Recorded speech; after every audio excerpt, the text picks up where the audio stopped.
Bit নিয়েছি, কুড়িয়ে ভালো করে কেটে ধুয়ে নিয়েছি। টমেটো নিয়েছি, কাঁচা লঙ্কা আর রসুন নিয়েছি বন্ধুরা।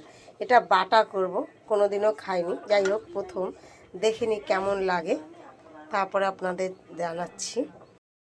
কালো জিরে আর শুকনো লঙ্কা দিয়ে দিলাম, এবার বাটাটা দিয়ে দিচ্ছি।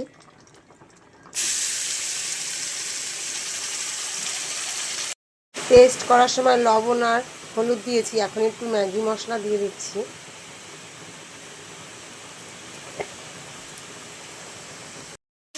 দিয়ে দিচ্ছি একটু লেবুর রস।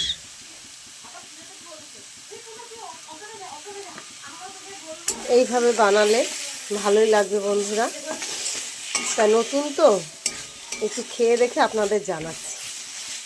বন্ধুরা এই যে বিট বাটা খেয়ে দেখলাম এত টেস্ট হয়েছে না বন্ধুরা, একটু লেবুর রস দেওয়াতে। আপনারা এরকম খেয়ে দেখবেন। এই প্রথমবার বাটলাম, মেয়েরা খেয়ে তো খুব খুশি, খুব ভালো লাগে বলল। রাখছি তাহলে বন্ধুরা, ভালো লাগলে লাইক কমেন্ট শেয়ার করে পাশে থাকবেন। টাটা।